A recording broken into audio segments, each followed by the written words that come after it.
What a tournament! Nigeria finished the 2024-2025 tournament in grand style, winning its 10th title in dramatic fashion. Going 2 goals down in the first half, it seemed like the mission extreme was falling apart. But the Super Falcons dug deep to come back and win the match with 2 goals of their own. At the end of the day, it was a collective effort that brought Nigeria the trophy, but there are key factors or decisions that made all the difference in this tournament. Let's get into it.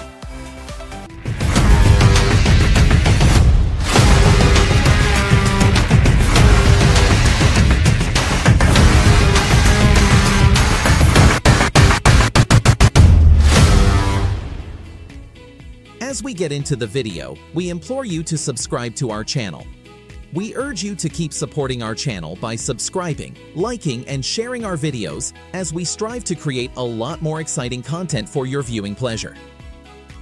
Also, please check out our community page for an explanation on why we have been away for a while and why we are making certain changes to our content.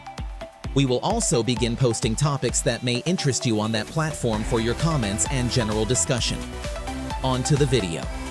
The final match of the 2024-25 Women's African Cup of Nations was played at the Stade Olympique Stadium in Rabat on Saturday, in front of a lively Moroccan fan base who came ready to cheer and ensure that their team won the tournament for the first time. The fans came wielding the weapons of their support, which included laser pointers aimed at distracting players of the Super Falcons on the day, and they used it at every opportunity. The Super Falcons came in with a defensive formation that had Deborah Abiodun and Halimatu Ayinde in midfield.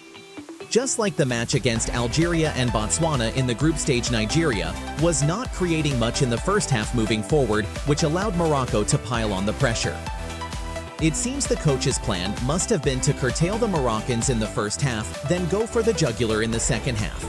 However, he must not have expected the ferocity with which the Moroccans will attack in the first half, or that they will be 2 goals down at the end of the half. Granted, there was an element of luck that determined how the ball fell to the Moroccans. However, the midfield structure seemed tailored to absorb pressure, but ignored the need for the wingers to also fall back to help the fullbacks. This was why the pressure on both wings was overwhelming for Nigeria's fullbacks Ashley Plumter and Michelle Alozie in the first half, which led to the 2 goals. The turning point that led to Nigeria winning the match was the introduction of Jennifer Echegini and focus on attack. Some believe the good fortune of winning the penalty was the turning point, but we insist that the introduction of Jennifer Echegini made all the difference. Jennifer Echegini is the best passer of the ball that Nigeria has, apart from Esther Okoronkwo, who has great insight for long-range passes and crosses, and Deborah Abiodun, who is also decent, but Jennifer Echegini is on another level doing this in midfield. On the field of play, Jennifer Echegini is probably the most intelligent player Nigeria has, and her passing in midfield as well as her ability to drive the ball moving forward is often underestimated and made all the difference for Nigeria. In all the matches she was absent, the difference was glaring as the team looked disjointed, with the defense and attack seeming like 2 different entities. She was the link between the two, and you need to watch her playing for PSG to understand the impact she makes on gameplay. Her shooting is also top-notch despite her many blunders before the final match. In the final, she showed her eye for goal and scoring ability. The other player who was instrumental to Nigeria's run all the way to winning the title is a bit more obvious. Esther Okoronkwo, who is believed to be the daughter of former Super Eagles player Isaac Okoronkwo, was the other key to the puzzle of Nigeria's WAFCON run. Esther Okoronkwo's set pieces, passing vision that gave her 6 assists and her 2 goals went a long way to help Nigeria win the title. Her strength while driving forward the attack, creating chances, resilience, and fighting spirit was in full display in all the matches, especially in the final match. Esther Okoronkwo made every player on the team better, and it is surprising that the title of best player in the tournament was given to Rasheedat Ajibade, because without a doubt her impact on the Super Falcons run was more pivotal. It must be remembered that these 2 players were absent at Nigeria's last WAFCON run and played bit-part roles at the World Cup. Esther Okoronkwo missed the last tournament due to injury, and that begs the question whether Nigeria could have done better in the last tournament if these 2 players had played for the Super Falcons. Sometimes you just need 1 player, but in this case we had 2. Rasheedat Ajibade, Chiwendu Ihezuo, and Ashley Plumtree also had great tournaments, but we believe those 2 were indispensable to Nigeria's run at the 2024-25 WAFCON. A lot of credit must be given to coach Justin Madugu in recognizing the ability of these two players despite not playing enough friendly matches before the tournament. We must also give him credit for deploying a three-woman midfield when necessary, as this was the final jig in the puzzle for Nigeria's good run in the tournament. Former coach Randy Waldrum took 2 years to build the Super Falcons team during his tenure as coach, but Madugu did it in just a few months. Although he has been a part of the backroom staff for a while, particularly under Randy Waldrum, this is still commendable. Justin Madugu's technical ability may still be up in the air in the eyes of many, but at the end of the day he got the job done despite not having a working contract in place, and that's what counts. Whatever the case.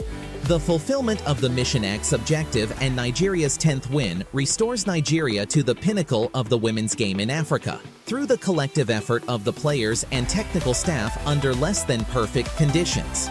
With this tournament win, the Nigerian FA has access to $1 million at its disposal from the prize money.